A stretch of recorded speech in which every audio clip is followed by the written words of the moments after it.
Hey, what is going on everyone? My name is Danny GG and today we're going to be talking about dual wielding in Halo Infinite. So in case you might have missed it, 343 Industries has confirmed that dual wielding as a feature will not be returning to Halo Infinite. And many people are getting very upset about this, as dual wielding has been a very highly requested feature all the way since it was removed in Halo Reach.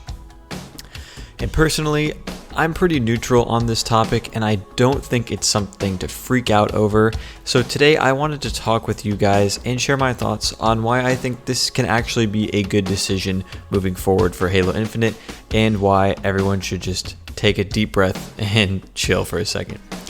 So dual wielding, in all honesty, is sort of a gimmick, and it was introduced in Halo 2 most likely to make Master Chief look really badass holding two guns at once.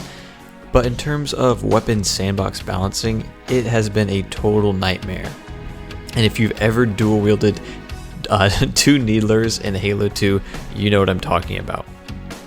And later, moving on to Halo 3, Bungie tried to tune the weapon sandbox balancing for dual wielding to make it a little more balanced, but unfortunately it just kind of left the single wielded weapons extremely underpowered, like the Magnum and a single SMG.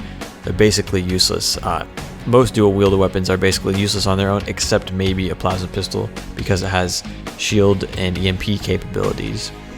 So let's look at an example now of a Halo game without dual wielding that has an extremely balanced weapons sandbox.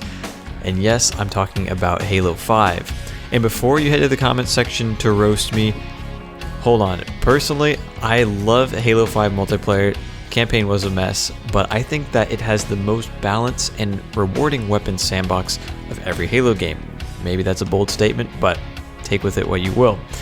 So what I mean by balanced sandbox is that every weapon has a purpose and function and can excel at a certain range or has some kind of feature that's better than another weapon. While looking back at Halo 3, comparing a single Magnum and a battle rifle, the battle rifle beats the Magnum in every way. But if we're looking at the battle rifle and Magnum in Halo 5, there are slight differences that gives Magnum an edge in certain cases, but I know the Halo 5 BR is nerfed, so that's not the best example, but you get what I'm saying. So Halo 5 has proven that 343 can successfully balance a weapon sandbox and make every weapon feel fun and unique.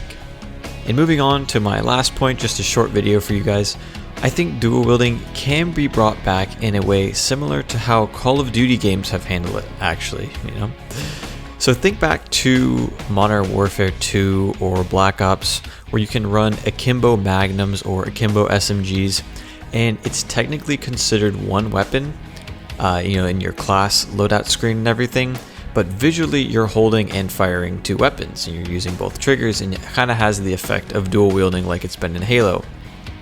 But instead, you won't be able to drop one, it'll just be if you drop your weapon, you're dropping both weapons because it is considered a single weapon slot. So maybe later down the line, Halo Infinite does something like this.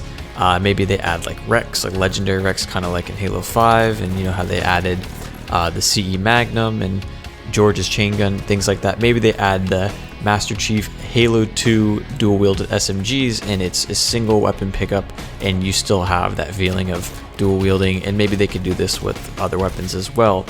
And the downside is you won't be able to customize, which dual wielded weapons you have. Some people like to do a plasma rifle and an SMG, or plasma rifle and a Magnum or something.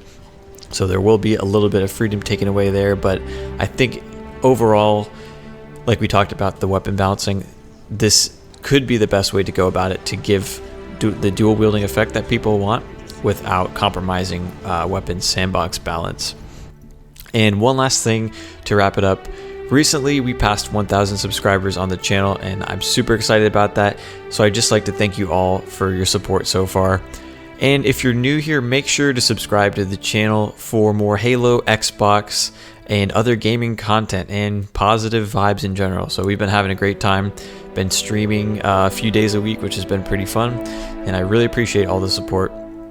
Also, I've been drinking a ton of G Fuel lately. This stuff is awesome, and I'm hoping to get a sponsorship with them. So, you know, stay tuned and stick around to see if that happens. I'm not sure 100% how to go about doing that, but I really love this stuff and I want to share that with you guys. So that's all for today's video, and I'll see you guys in the next one. Peace.